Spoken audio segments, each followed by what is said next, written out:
Boa noite, meus queridos seguidores. Eu sou Marcirlene Pinheiro, superintendente do Shopping Benfica, e estou aqui na sede da nossa FM Benfica com o lançamento de mais um projeto, que é o hashtag Benfica Responde. Esse projeto foi criado por sugestões dos nossos seguidores e o assunto em questão, infelizmente, é sobre a Covid-19. Então, nós recebemos inúmeras perguntas, fizemos uma triagem, porque as perguntas, elas se complementavam e, ao mesmo tempo, se repetiam. Então, nós selecionamos 10 perguntas e, para respondê-las, nós convidamos um especialista, Dr. Tadeu Sobreira, ele que é médico, imunologista, com mestrado em Clínica Médica e Imunologia pela USP, foi professor da Universidade Federal do curso de Medicina, ex-proprietário, sócio-proprietário do Laboratório Pasteur e hoje é sócio-proprietário do Laboratório Micros. Seja muito bem-vindo, doutor Tadeu Sobreira. Doutor Tadeu, nós recebemos inúmeras perguntas dos nossos seguidores e nós fizemos uma seleção. E aí tivemos 10 perguntas. Vamos à primeira pergunta. Bom, chegaram várias perguntas, né, sobre os testes. Quais são os testes para o Covid e em qual momento cada tipo é recomendado? Os testes podem ser divididos em 2 grupos. Teste para diagnóstico da doença e teste para investigação se a pessoa tem anticorpo ou se teve doença. Teste para diagnóstico de doença são 2 grupos. Detecção de antígeno, que é um teste que faz em swab nasal ou swab oral, e tem uma detecção por mecanismo imunológico super simples, não precisa de laboratório apropriado para fazer o exame, que é muito feito em farmácia, etc. É um teste bom, porém com acurácia pior do que o segundo teste que eu me referi agora, que são chamados testes moleculares, que em vez de detectar um antígeno, detecta como se fosse a carteira de identidade verdadeira do vírus, que é o seu RNA. Então, tem os chamados testes moleculares. Entre os testes moleculares, o padrão ouro é chamado RT-PCR. É um teste chamado padrão ouro pela sua altíssima especificidade e pela sua enorme sensibilidade. Com relação à resposta imune ao vírus, você pode chamar os chamados testes sorológicos. E aí você tem simplesmente sorologia básica, detecta IgG ou IgM, e diz se a pessoa teve a doença ou, em outra situação, diz se a pessoa teve uma resposta vacinal. Tem que ficar bem claro que resposta vacinal significa respondeu à vacina, porém nesse momento não significa que está imune. Estar imune é um segundo grau de resposta. Por exemplo, se você se vacinar, se você tiver doença, você pode se comportar diferentemente com relação aos padrões de variantes. Porque você pode ter que a vacina proteger contra Wuhan, que é o vírus básico, mas poderá proteger ou não contra uma variante. Esses testes podem então esclarecer essa situação. Com relação ao PCR ou RT-PCR, que é o padrão ouro, também está vindo alguma novidade também. É a detecção da variante. Ou seja, você detecta se o paciente, o cliente tem o vírus, o RNA viral, e o próximo passo é saber se aquele RNA viral pertence a qual variante. Isso pode ter importância, inclusive, na conduta do médico em relação se é uma variante Manaus, que é mais agressiva, ou se é a variante original Wuhan, ou se é a variante da Inglaterra. O senhor já falou sobre todos os tipos de testes. Agora, o que eu gostaria de saber é, na evolução da doença, eu estou me sentindo mal, estou achando que estou com o vírus. Qual desses testes eu devo fazer inicialmente? Com quantos dias? Qual desses testes o senhor sugeriria? Bom, você pode fazer detecção por RT-PCR ou você pode ser detecção de antígeno. Qual a diferença entre um e outro? O RT-PCR, por ser uma tecnologia mais moderna e mais sofisticada, ele tem um custo mais alto. Ele tem uma demora no processamento. O antígeno, uma tecnologia mais simples, feito em um local bem simples, sem nenhum profissional extremamente qualificado. e ter uma resposta rápida em 20 minutos e, obviamente, um custo mais baixo. Mas os dois são eficazes? Os dois são eficazes, obviamente, o RT-PCR é o mais eficaz dos eficazes, por assim dizer. Então, um é de laboratório e o outro pode ser feito em farmácia? Na verdade, todo exame tem que ser feito em laboratório, certo? Agora, em situações especiais, certo? A farmácia pode, porque não precisa de equipamento. Esse teste de antígeno, você não tem um equipamento, é leitura visual. Então, você olhou, é positivo, olhou, é negativo. Então, digamos, é um ambiente, digamos, laboratorial, mas não um laboratório que tenha um único equipamento. É basicamente essa a diferença. Certo. E com quantos dias da doença eu posso lançar mão desses exames? O pico do exame é por volta de 5º dia. Porém, se você for sintomático, certo? Você pode fazer ter cirurgia da positivo ou mesmo mais precocemente. Isso depende muito da intensidade de sintoma. Se você praticamente não tem sintomas, você deve esperar até 5º dia. Se você está sintomática, faz de imediato. Se for negativo, você vai ter que repetir com 5 dias. O senhor me falou aí sobre as cepas, não foi? Que já existem teste para saber as cepas. Então, o senhor está falando que aqui em Fortaleza, em breve, nós poderemos saber qual o tipo de cepa do Covid que a gente está acometido, é isso? São duas coisas. A gente, nessa semana, está colocando se você vai ter anticorpo neutralizante para qual cepa. Isso é uma coisa. Se você tem resposta à cepa. E brevemente, acho que até meados de maio, a gente está implantando um RT-PCR para identificar qual cepa você tem. É mito ou é verdade? Isso aqui já é para elucidar o que o senhor já respondeu. Estou aqui reforçando. Fiz teste de farmácia e deu positivo. Mas o teste de laboratório deu negativo. É possível? É possível das duas coisas, certo? Primeiro, para ficar bem claro, não existe nenhum teste 100% sensível, 100% específico. Qualquer teste intrinsecamente tem alguma falha. Certo? Os testes de antígeno têm sensibilidade em torno de 95%, 94%, depende do teste, ok? Então você tem um buraco aí, ok? E qualquer teste tem, tá certo? Segundo, sabe, a questão do teste passa por uma qualidade do teste. E foi claramente no começo da epidemia, chegou-se N testes no Brasil, alguns de boa qualidade, outros de qualidade não tão boa, tá certo? Então a gente tem que se referir assim, a qual teste, qual qualidade, tá certo? Terceiro, depende, sabe, da data que foi feito o teste. Porque você pode estar positivo hoje e daqui a 2, 3 dias está negativo. Porque o vírus faz um ciclo. Então, o próprio RT-PCR é positivo hoje, porém, quando ele faz o ciclo pulmonar, ele está negativo.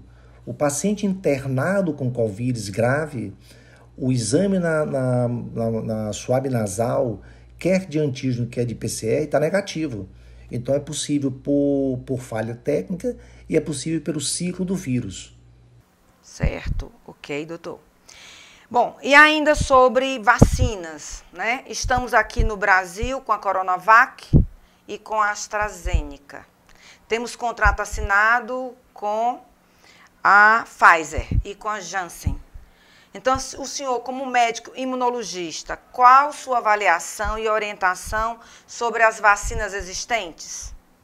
Dessas daí que você me citou, tá certo? A minha preferência sobre a vacina da Pfizer, certo? É uma preferência, obviamente, que existe pontos positivos e negativos em qualquer vacina, tá certo? Existente no Brasil hoje, até onde eu sei, a AstraZeneca e a Coronavac. Isso não é nenhuma novidade para ninguém, é público, né, que a Coronavac tem uma eficácia de em torno de 50%, então tem uma eficácia baixa. A AstraZeneca tem uma eficácia maior, me parece acima de 70% ou um pouco mais, que parece uma eficácia bem melhor do que 50%, tá certo? A grande dúvida que a gente tem hoje em dia, para qualquer vacina, não só para as duas, para as outras também, sabe, é se essas vacinas vão pegar as variantes. Isso a gente não sabe. A respeito da grande crítica que se fez recentemente da AstraZeneca, a respeito de efeitos colaterais com distúrbio de coagulação, se você olhar estatisticamente a importância desse risco, embora seja risco, embora tenha havido morte, eu acho do ponto de vista, sabe, onde foi aplicado na Europa cerca de 35 milhões de doses e houve 200 e poucos casos de doença e me parece que 18, 20 óbitos, certo? Embora cada óbito é uma dor muito grande, mas nesse contingente a gente tem que considerar que talvez não seja tão importante quanto a possibilidade de proteger o paciente para a Covid e de proteger de Covid na forma grave. Então, vacinas, sabe, as que estão no mercado são sabe, no Brasil, a Coronavac é de uma eficácia, como eu falei, mas vacinas são boas em qualquer situação.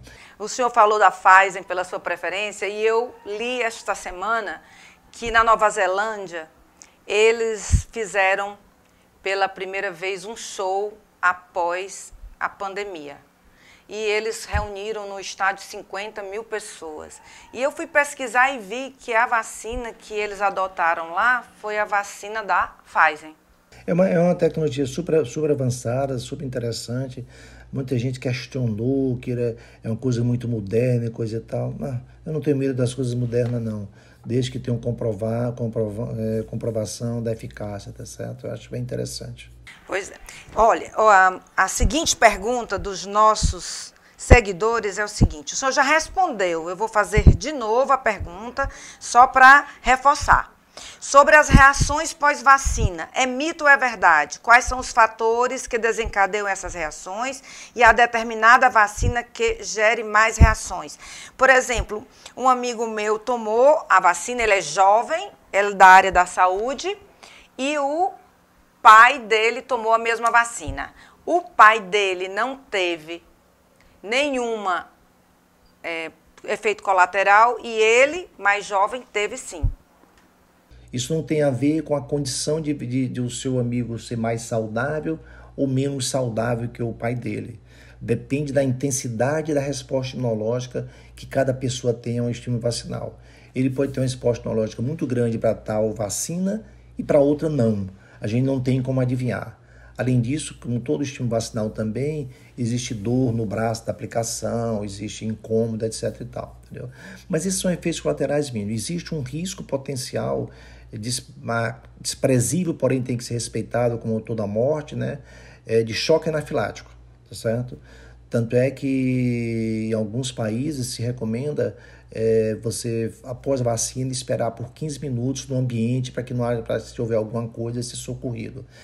Bom, doutor, após quanto tempo da segunda dose a pessoa estará protegida?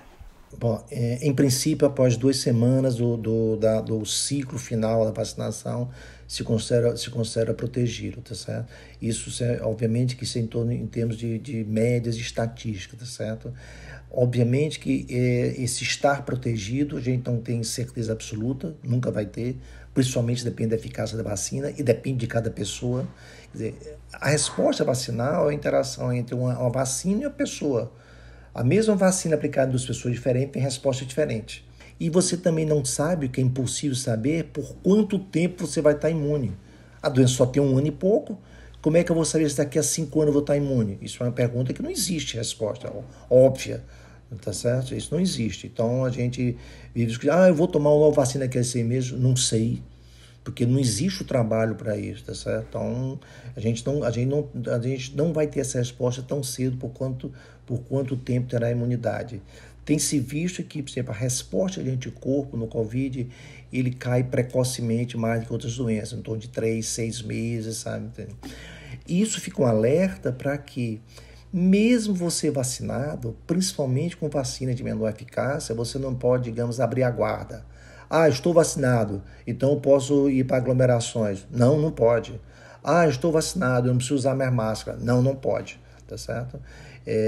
Alguns países, sabe, já estão adotando com vacinas de boa eficácia, em ambientes abertos, a permissão de não usar máscara, porque tem um grau de segurança maior, tá certo? Eu não vi essa reportagem da Nova Zelândia, eu não vi realmente, sabe? É um país é uma ilha, praticamente uma ilha, né? Bem, o controle é bem rigoroso. Eu não sei se foi feito antes do evento, eu não sei realmente se testaram todas as pessoas, porque eu tenho notícia de alguns eventos de menor escala, não com 50 mil pessoas, de fazer testes, no caso de teste rápido de antígeno, antes de entrar no show. E com a forma, é como se fosse um teste para entrar no avião. Então você daria uma proteção ao grupo, tá certo? Então existem alguns ensaios em alguns países de uso de testes de antígenos para eventos. O pet, ele é vetor? O cachorrinho, os animaizinhos que moram... Muitas pessoas adotaram nessa pandemia para não se sentirem muito solitários. Aí eles estão me perguntando aqui, querem saber se é mito ou é verdade que o pet é vetor. O homem transmite o Covid para, pelo menos, sabe, no Brasil, gatos e cachorros.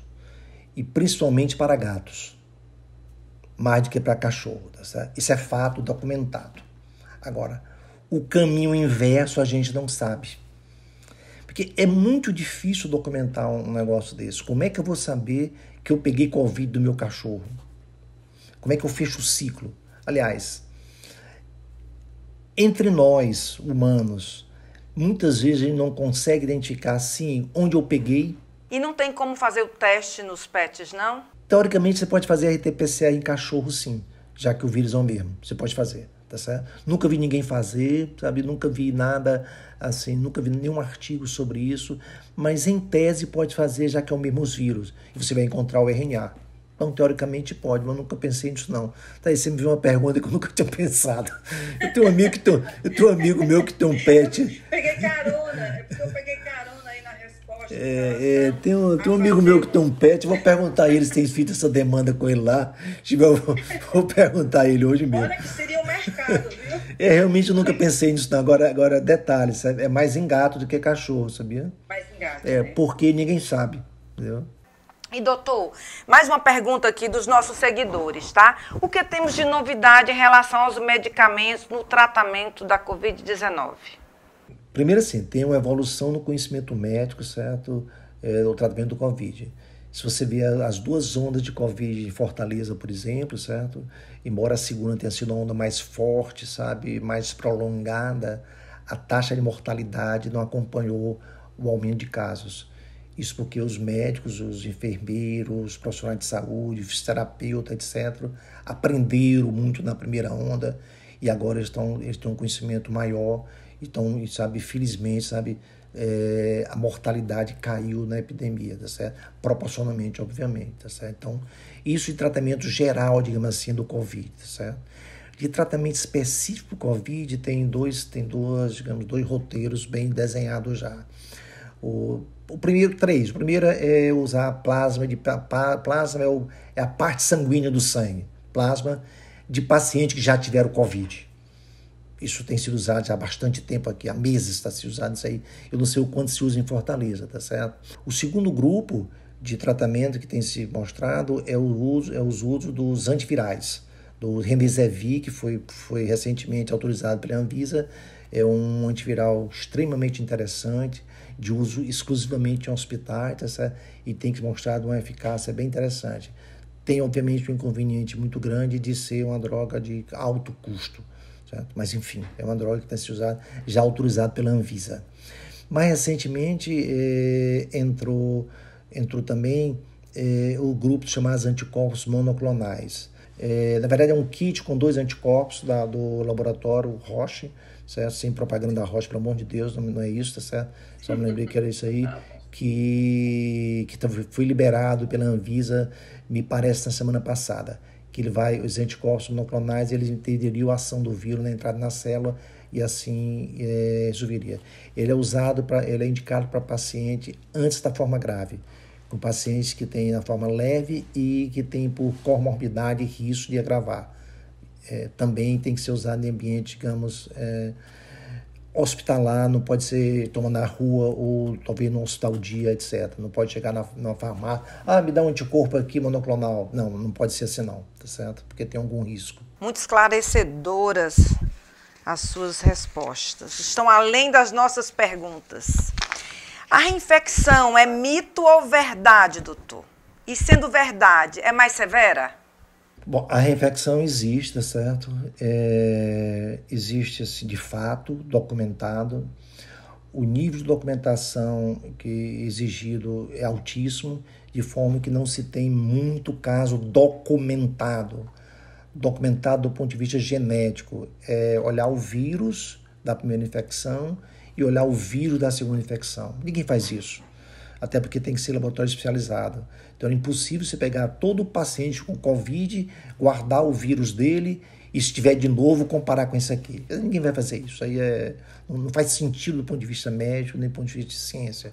Mas existe documentação, existe alguns casos documentados para isso aí, tá certo? Doutor, o que é a Covid longa? Covid longa, ou síndrome pós-Covid, começou-se a observar que as pessoas tinham Covid, tudo bem, morto feliz, olha, sobrevivi, coisa e tal, vou para casa, estou bem, alegre, etc. Não era bem assim. O que acontece que, observa-se agora, é que essas pessoas mantêm sintomas durante semanas ou meses. A gente sempre pensa que é muita novidade. Não. Sabe, repetição de coisas já se conhece, embora com alguma novidade no caso do Covid. Se você tem algum parente seu que já passou 1 mês, 2 meses internado na UTI, essa pessoa quando voltou para casa não ficou bom no dia seguinte, não. Ela pessoa passou semanas ou meses até voltar ao normal.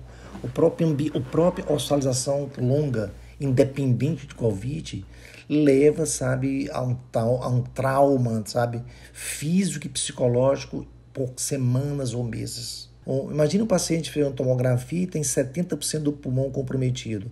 Isso faz uma fibrose, digamos assim, uma cicatriz no pulmão. Ele vai passar meses para voltar ao normal. Okay? Então é um chamado síndrome pós-Covid ou Covid longo. Mas ele não é só pulmão, ele acomete o sistema nervoso central. Então você tem defeitos, digamos, cognitivos, você tem perda de memória, você tem pessoas que perdem até a habilidade de dirigir o seu próprio carro, porque existe uma lesão de células do sistema nervoso. No Nordeste, no Brasil como um todo, sabemos, chikungunya. Chikungunya é uma doença, uma virose, chikungunya. Chikungunya tem muita chikungunya de longa duração.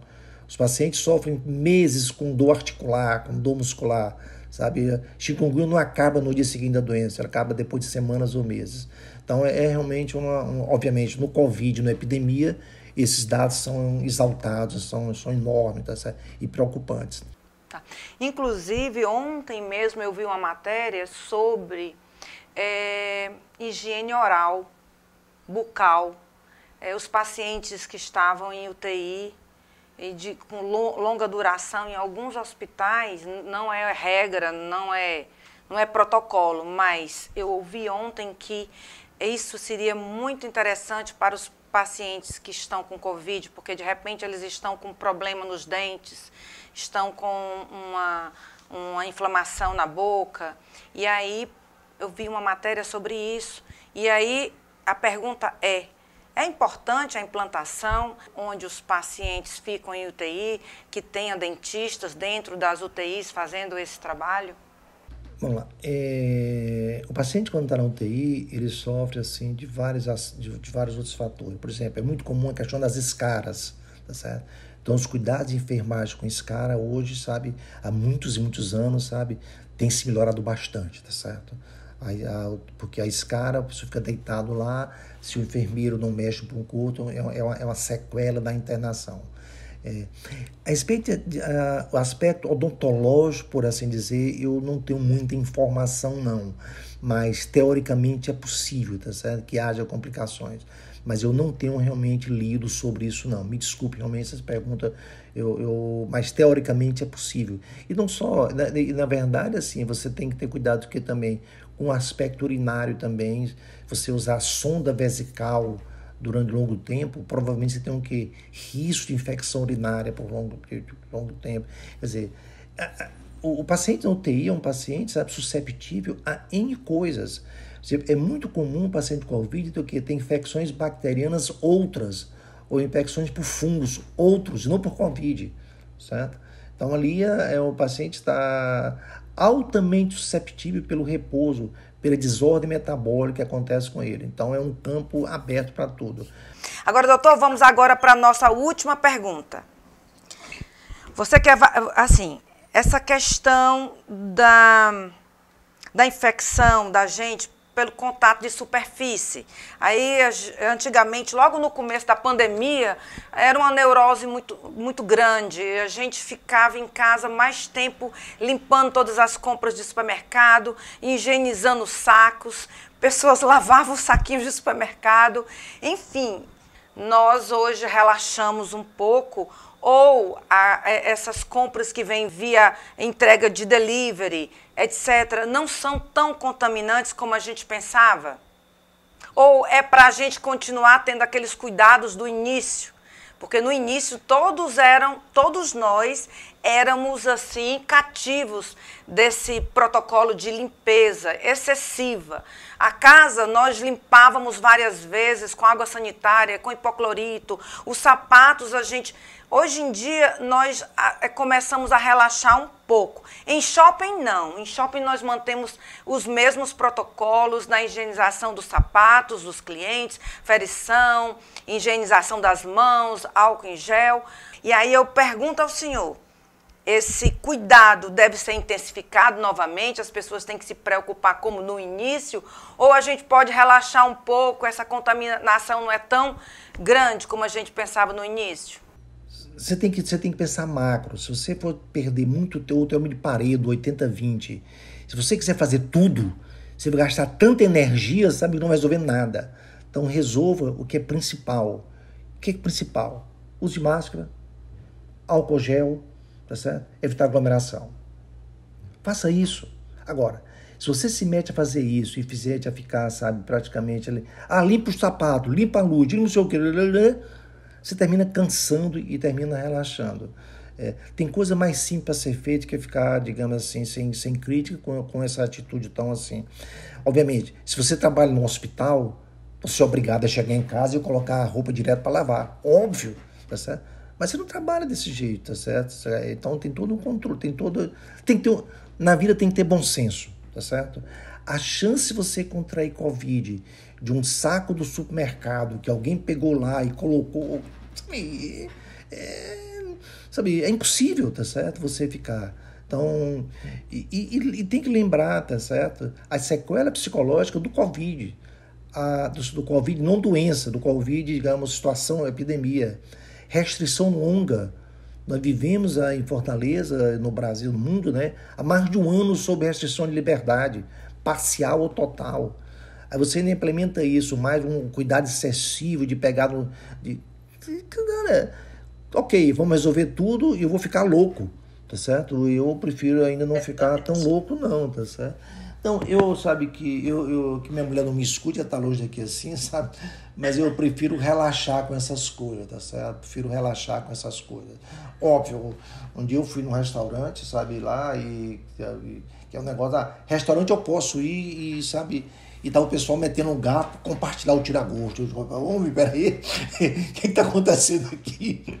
Isso é um absurdo, tá certo? É um absurdo, tá certo? Você vê um restaurante bom, pessoa compartilhando o garfo, né? Quer dizer, não pode, né? Doutor Tadeu, gostaria de agradecer muito sua participação. O senhor esclareceu todas as nossas perguntas, ainda deu uma aula, tá, pra gente, deu uma aula pra gente. Foi muito interessante, trouxe boas notícias também de testes, né? Nos deu, assim, uma nova dimensão. Vamos chamar de bate-papo, tá? Com certeza. Tá? Vamos, assim, queremos agradecer e gostaríamos de contar com a sua presença em outro momento, tá bom? Tá bom. É um prazer, eu gosto de conversar, sabe? Eu acho que a gente deve contribuir com o que é capaz, no caso, com a informação que a gente tem, tá certo? Entendeu? Eu gosto de conversar, sabe? Foi legal. Aliás, foi bom também pro sério pergunta que você me fez, sabe? Principalmente aquele que não tinha pensado ainda da questão odontológica, sabe? E do PET. Então, obrigado, foi um prazer. Que é isso, foi um prazer muito grande, muito obrigada e até a próxima. Com certeza. Tchau, tchau. Tchau. Foi show. Agora é só curtir e compartilhar. Até o próximo Benfica Responde. Lembrem-se, o tema é por conta de vocês. Nós escolhemos o especialista. Beijo grande e saúde!